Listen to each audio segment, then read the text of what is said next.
L'Université-sur-Lys proposait sa deuxième conférence à l'école Saint-Joseph de Valette. De la collecte à l'exposition, la révélation d'un fonds photographique. Avec en première partie la présentation de l'atelier photographique Cesbron de Valette par Valette Mémoire.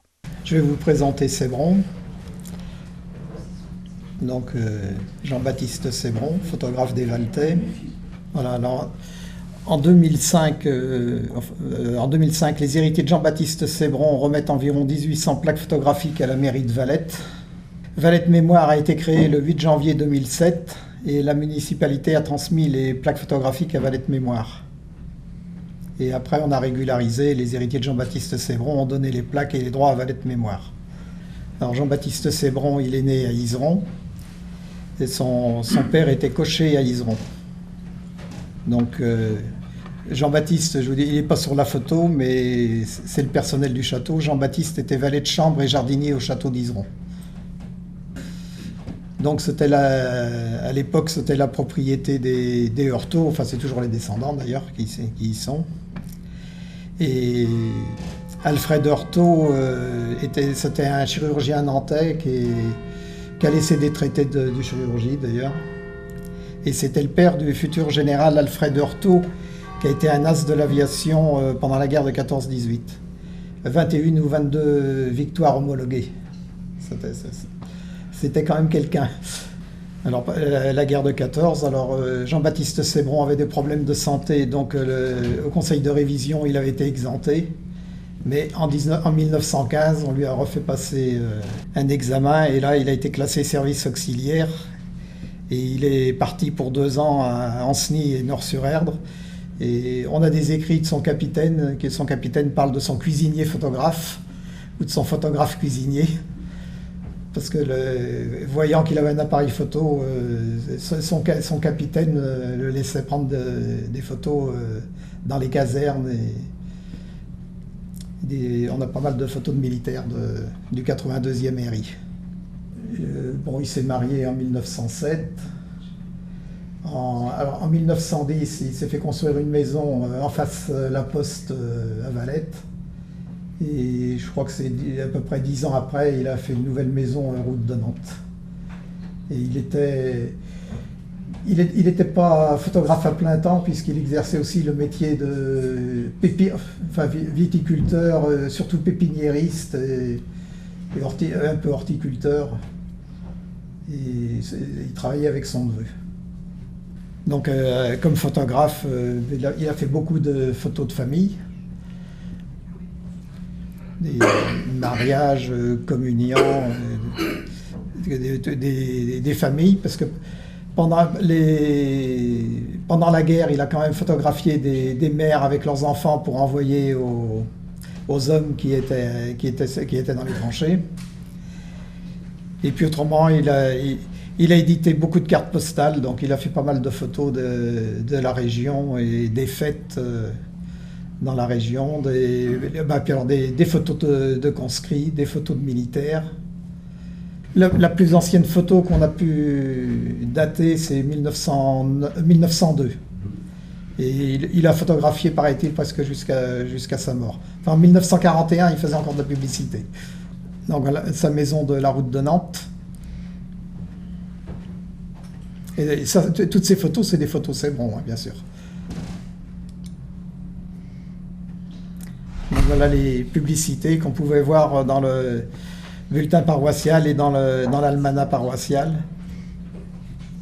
Et en bas, j'ai mis sa griffe aussi. Donc ça, c'est un décompte des plaques photographiques qu'on avait fait il y a déjà un moment. Alors, en fait, il doit plutôt y en avoir 1850 que 1800, mais ça vous donne une idée. Il y a un tiers des plaques, c'est des mariages.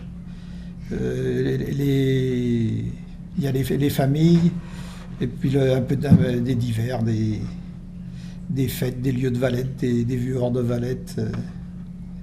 Alors voilà, quand on nous a donné les plaques, étaient dans les boîtes d'origine, dans les boîtes de plaques. C'est parce que les plaques de verre, c'est des négatifs photos. On a trié d'abord, dépoussiéré les plaques, on les a scannées, Et on les a reconditionnés après dans des... Enfin, ça, voilà le scanner. Et on a reconditionné ces plaques donc dans des pochettes en papier de sécurité, du papier chimiquement stable, et dans des boîtes pareilles neutres, qu'il n'y ait pas d'attaque de la gélatine. Donc après les photos, on les a surtout utilisées pour faire des expositions à l'Atrium. On en a mis quelques fois aussi à Expoval. Donc ça, c'est une photo de 1926. Une des rares photos de cortège de mariage. À cette époque-là, les mariés n'étaient pas toujours en blanc. Les photos de groupe devant les granges. Les enfants. Les communiantes. Des communiants aussi d'ailleurs. Des photos d'écoliers. Alors, on a mis celle-là parce que c'est une plaque qui était cassée, qu'on a reconstituée sur le scan. Finalement, on en tire quand même quelque chose. Ça, c'est des photos de théâtre. Donc des photos de conscrits, ça, il y en a pas mal. Photos de militaires. Une scène de vendange. Une des rares. Vendange 1929. Ça, c'est une carte postale, mais ça représente les fêtes de Dieu. Un roulier, on ne sait pas son nom. Ça c'est l'entreprise Barré, à ses débuts. Ça, c'est l'ancienne mairie de Valette, enfin la première mairie de Valette. Ça, c'est l'école Saint-Joseph. Je ne sais pas, La Roche, il a marqué. Oui, c'est au Pont de Mont. Ouais. C'est les inondations de 1910. Ben, je pense, oui. C'est un atelier de couture. Oui. Ça, on a identifié le lieu. Je crois que le village s'appelle Bellevue. C'est au Fuilet. C'est les potiers du Fuilet. Mathieu Rivalin présentait en deuxième partie le fonds photographique de la médiathèque de l'architecture et du patrimoine. Alors moi je vais vous parler de là où je travaille, où je suis chargé de collection photographique. Je vais vous montrer des choses qui peuvent vous remettre en contexte tout ce fonds photographique. Parce qu'il ne faut pas oublier que la photographie, c'est quand même une grande invention française. En 1839, l'Académie des sciences donne au monde le brevet de l'invention de la photographie. Et donc, c'est quand même une des grandes... Nous sommes un des grands pays de photographie. Et en France, dans chaque village, dans chaque quartier, dès le 19e, vous avez un photographe. Et les gens vont se faire photographier. C'est aussi vrai dans d'autres pays, mais c'est surtout vrai en France et aux États-Unis. Et donc, moi, je travaille pour une institution qui s'appelle la Médiathèque de l'Architecture et du Patrimoine et qui est héritière des premières politiques de l'État en matière de photographie. C'est-à-dire que l'État français conserve des photographies depuis 1850, des photographies de monuments historiques tout d'abord, puisqu'on a jugé que la photographie, c'était quelque chose qui permettait de documenter et de travailler, un outil de travail pour l'architecte. Donc en 1850, la commission des monuments historiques envoie 5 photographes parcourir la France et ça s'appellera la mission héliographique. Et la médiathèque de l'architecture et du patrimoine conserve cette mission héliographique. Alors aujourd'hui, elle est installée dans un fort militaire qui lui date de 1870, qui est plus jeune finalement que les photos que l'on y conserve. On a beaucoup de choses et on y conserve plus de 15 millions de photographies. C'est un fort qui a été construit par Serré de Rivière et qui a été construit après 1870 et qui a une histoire assez bucolique, on va dire, parce qu'il est construit et obsolète au moment où il est construit, parce qu'il n'a pas de... Ses plafonds seraient anéantis en moins de 2 heures par les obus explosifs qui arrivent vers 1880. Il n'a jamais servi à autre chose que de garnison. Il a une histoire assez douce. Dans ces fonds photographiques, donc voici, je voulais vous montrer, ça c'est une vue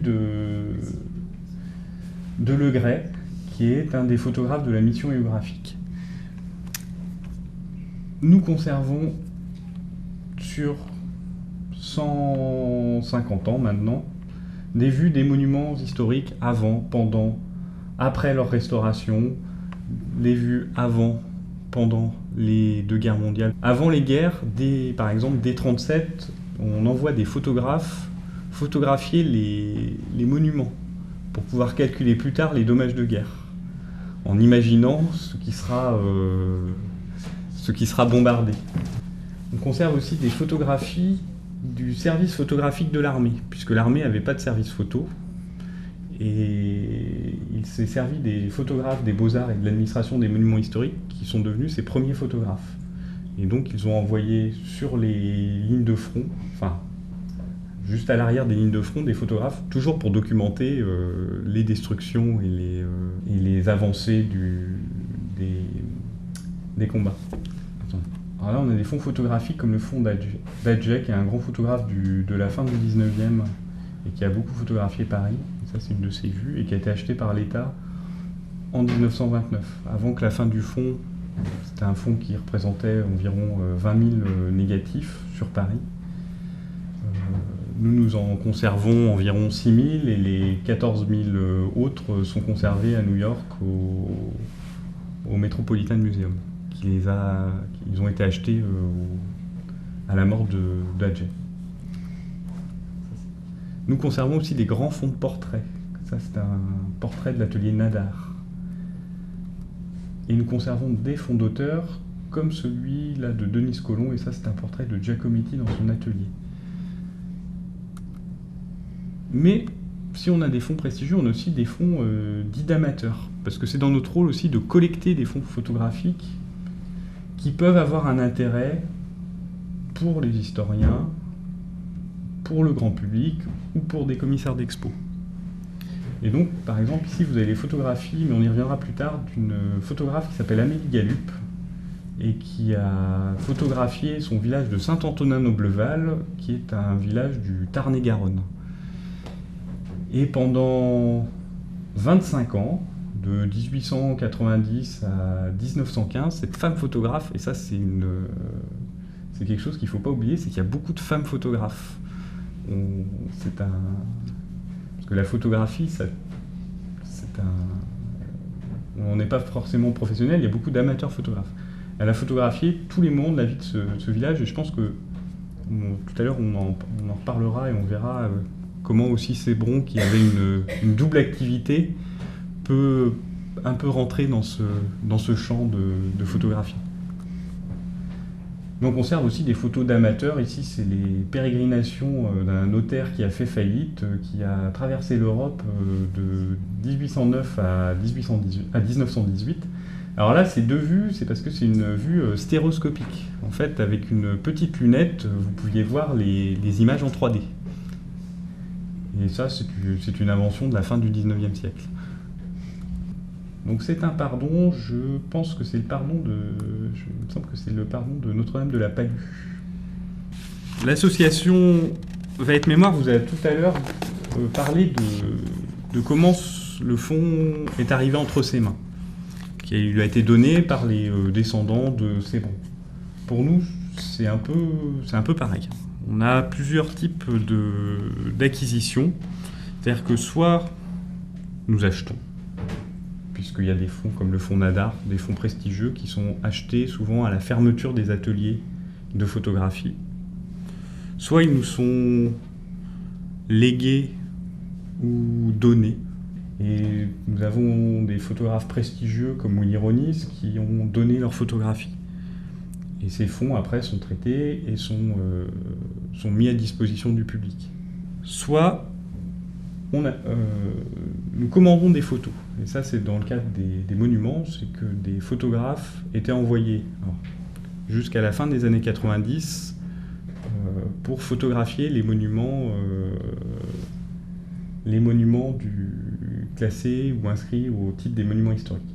Aujourd'hui, ces photographies, elles sont réalisées par les directions régionales des affaires culturelles et elles n'arrivent plus au sein des archives photographiques, qui est important, quand vous avez vu tout à l'heure la petite présentation du fonds Sébron, vous avez vu quelques documents qui accompagnaient ce fonds. Parce qu'un fonds photo, ce ne sont pas que des négatifs ou des tirages, c'est tout un ensemble de choses. Là, je vous montre quelques photos. Ça, c'est l'appartement de Willy Ronis dans les semaines qui ont suivi son décès.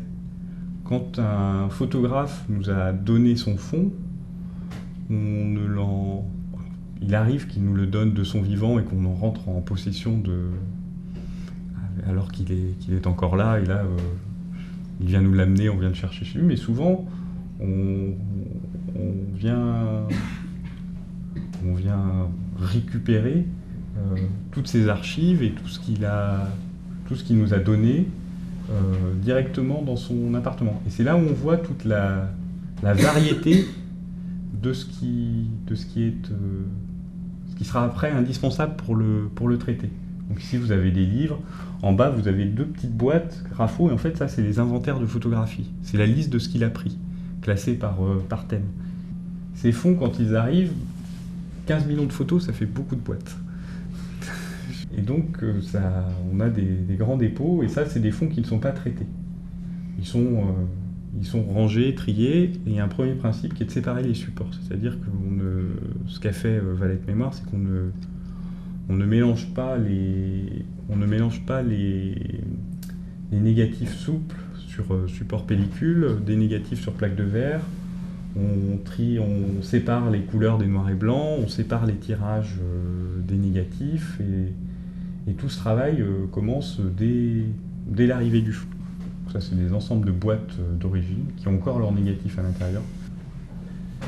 Donc voilà, un fond, c'est des tirages, c'est des enveloppes sur lesquelles il y a des indications, ce sont des bouts de boîtes avec un mot qui vous dit pas grand-chose. Ce sont aussi des magazines, des revues, des cartes postales dans lesquelles les photos ont été publiées. Enfin là, j'insiste vraiment sur l'importance de tout ce travail de mémoire autour de ces fonds photographiques. Une image sans contexte, c'est une image qui ne vaut rien, enfin, qui vaut beaucoup moins. Parfois des inventaires, alors ça c'est un inventaire de l'atelier de portrait Nadar. Chaque personne photographiée dans cet atelier de photo a été notée et inscrite au moment de la commande. Et ça nous permet, après, les plaques sont seulement numérotées, ça nous a permis de redonner leur nom à des centaines de milliers de visages grâce à ces albums. Il y a 70 classeurs d'inventaire comme ça. Ça peut aussi être des planches contact. Alors là, c'est une planche contact d'un photographe hongrois qui s'appelle André Kertész et qui a travaillé à Paris de 1925 à 1936 et qui après a émigré aux États-Unis. Et sur ces planches contact, on peut voir, parce que toutes les photos ne sont pas bonnes, et il peut arriver qu'on choisisse, et la planche contact c'est souvent l'outil du choix pour le photographe professionnel. C'est un document assez drôle, c'est le plan d'accrochage d'une rétrospective faite par Willy Ronis.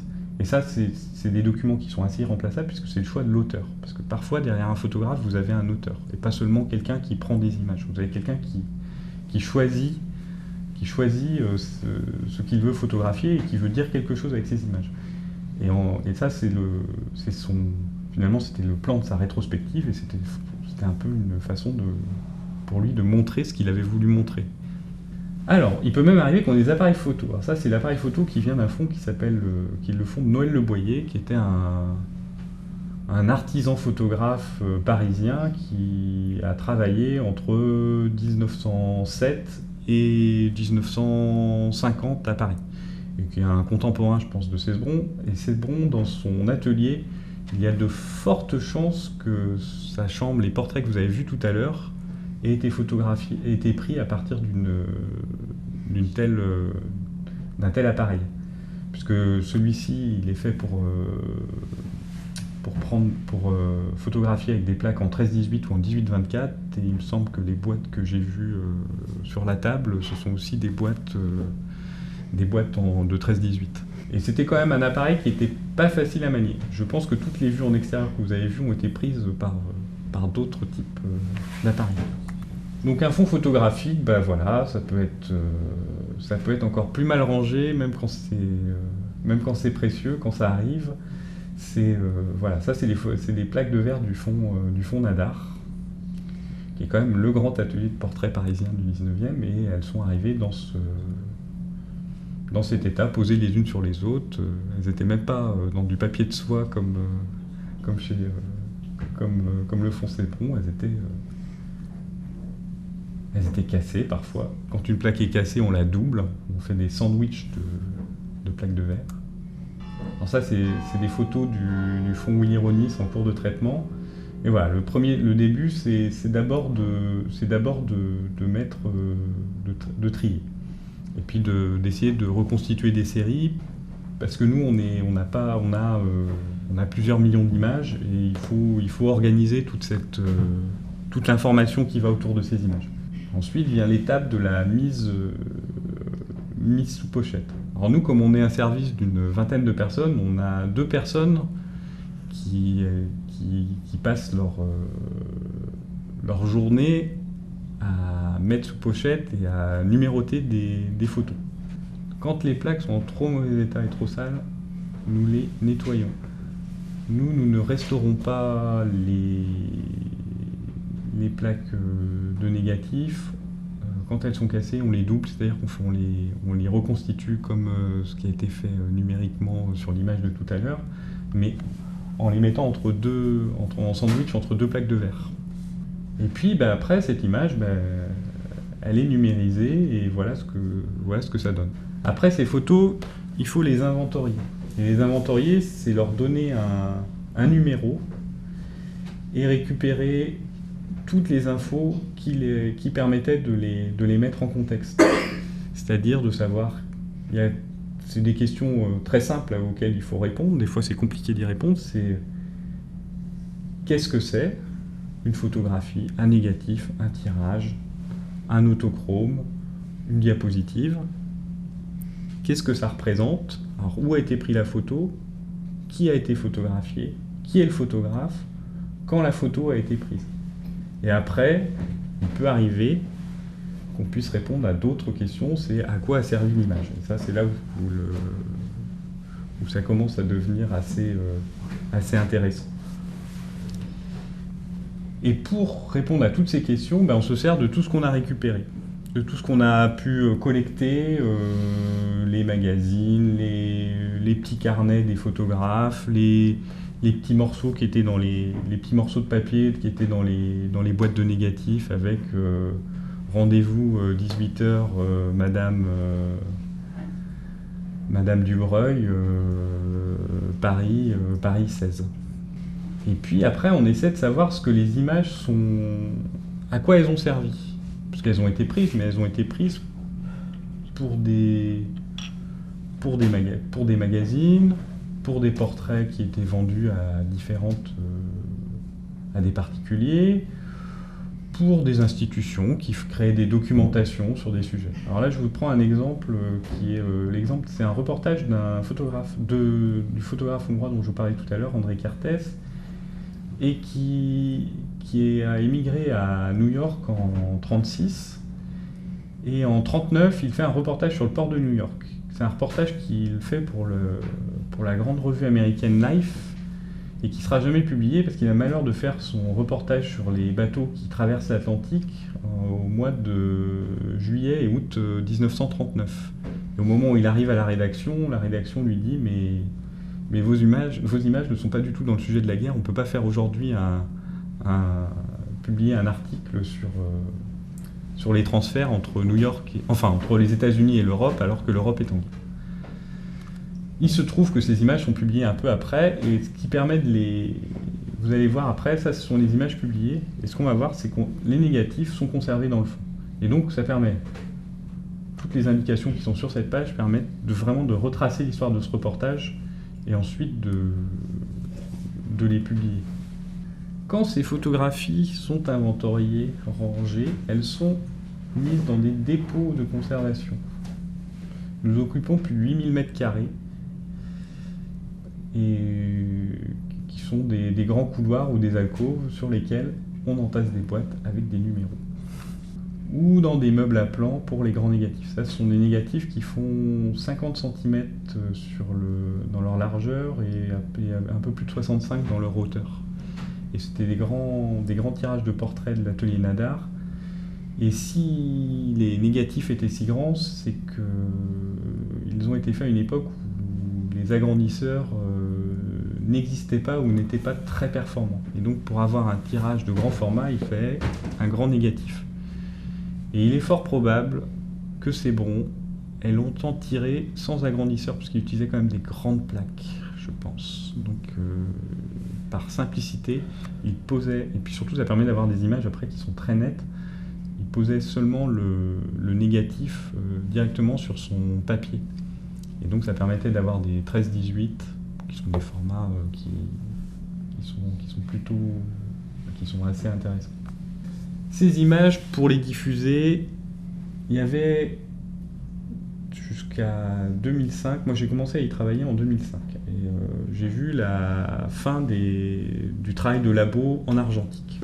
C'est-à-dire que les labos ont été à peu près abandonnés complètement en 2006. Depuis 2006, nous ne travaillons qu'en numérique, c'est-à-dire qu'on numérise tous les documents.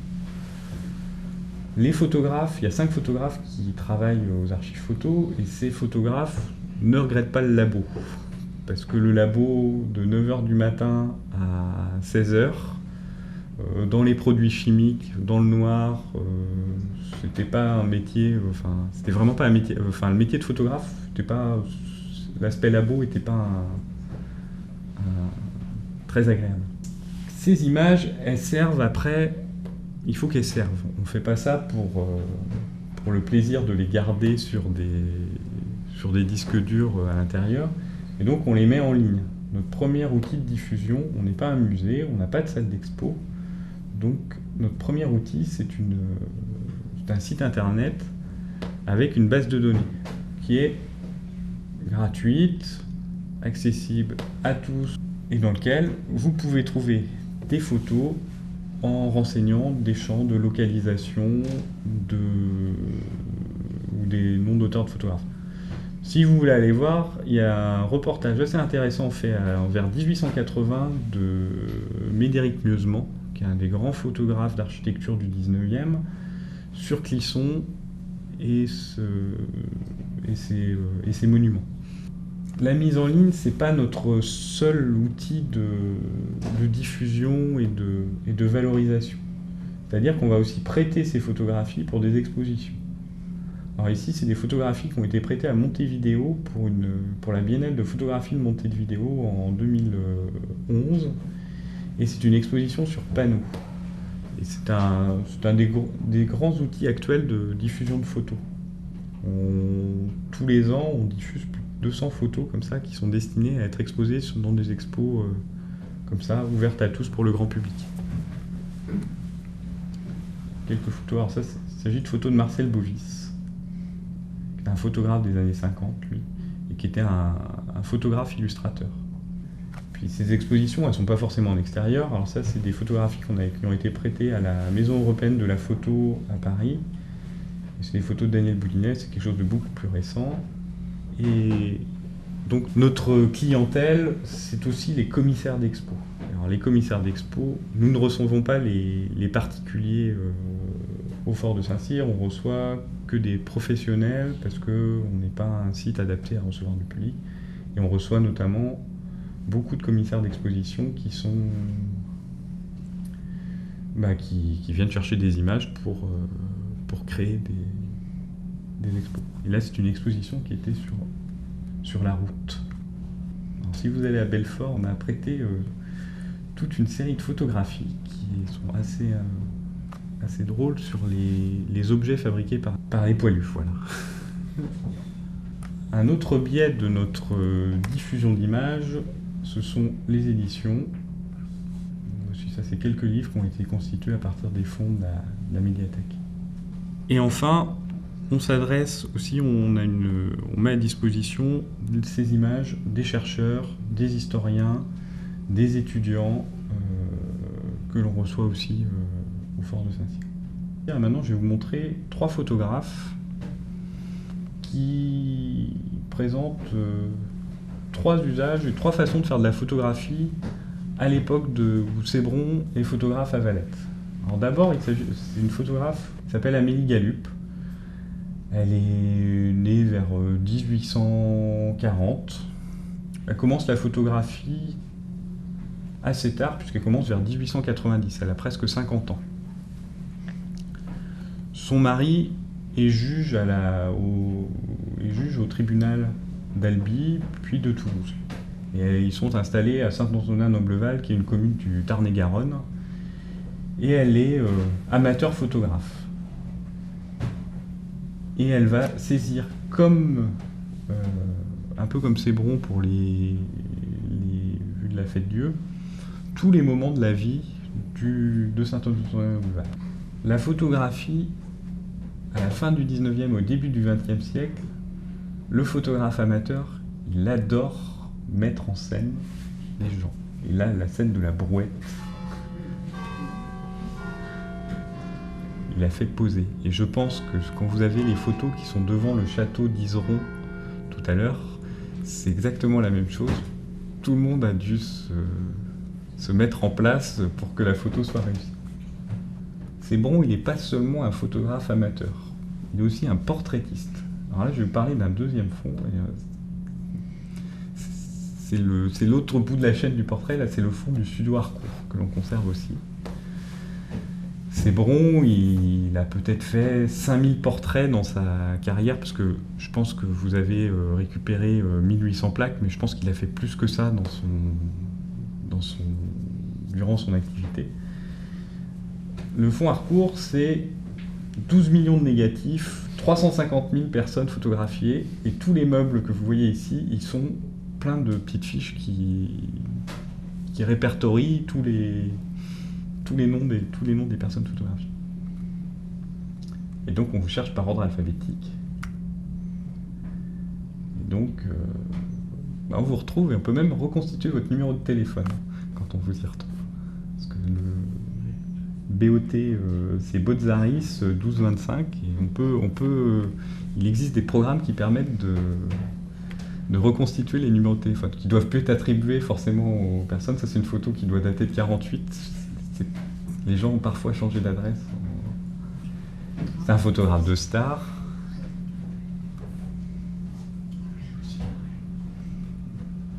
Et là, ce que je vous montre, ce ne sont pas les photos Harcourt que vous avez pu voir avec la petite griffe en bas. En fait, ce sont des reproductions des négatifs. Et le fond de portrait, c'est une des grandes spécialités, c'est une grande spécialité française. Et chez Harcourt, et je pense que chez Sébron ça se faisait aussi, on va pas se faire portraiturer, on se fait beau avant. Et donc là, il y avait des maquilleuses qui vous maquillaient avant d'aller se faire photographier. Vous aviez des équipes d'éclairagistes, une équipe de menuisiers qui construisaient des décors, et une équipe d'électriciens pour s'occuper de tout ça. Là, ici, on faisait les tirages. Là, ces 3 personnes alignées sont en train de laver les tirages. Ici, vous avez des petites cabines. Dans ces petites cabines, c'est la première étape. Quand on a développé le négatif, l'image n'est pas parfaite. Vous pouvez avoir un bouton, une mauvaise estafilade. Les négatifs chez Harcourt, ils sont retouchés. Et chez Sébron aussi, je pense. Et donc, ça, c'est la version industrielle de l'atelier Sébron. C'est-à-dire que là, vous avez 30 cabines de retouche. Mais tout le monde fait pareil, c'est-à-dire qu'on corrige un peu Photoshop, finalement, c'est aussi vieux que la photo. Donc voilà, un agrandisseur, parce que chez Harcourt, on ne photographie pas avec une plaque 13-18 pour faire un tirage 13-18, on photographie avec un petit négatif qu'on agrandit voilà. Donc l'agrandisseur. Le lavage des épreuves, parce que le tirage Harcourt et la photo de famille, il faut qu'elle soit la prise de vue, pas forcément toujours de qualité, mais il faut que son tirage soit de qualité, parce que c'est quelque chose qui reste, qui se transmet. Donc on prend quand même soin à ce que les tirages ne virent pas dans les 2 ans qui suivent, parce que c'est pas bon pour la réputation de la maison. Donc souvent, les tirages des portraitistes sont de très bonne qualité, parce que c'est un argument pas commercial, mais c'est indispensable. Le glaçage des épreuves, parce que cette série de photos date des années 50 et que le goût des années 50 va vers des images qui brillent. Et donc ici, vous aviez des machines qui chauffaient le papier et qui faisaient comme une pellicule un peu brillante. Pour vous dire que Sébron, il remplit quand même déjà plusieurs qualités de photographe intéressants, c'est qu'il est vraiment de son temps et des usages de la photo. Et puis enfin, moi j'ai vu, et je sais que vous en avez montré une tout à l'heure, Sébron, il édite des cartes postales. Et c'est peut-être le grand usage de la photo au début du XXe siècle, c'est de faire de la carte postale. Et ici, je vais vous montrer pour conclure là, quelques vues d'une fratrie de photographes qui s'appelait les frères Séberger et qui sont nés à Lyon et ont travaillé à Paris et ont surtout photographié une bonne partie de la France.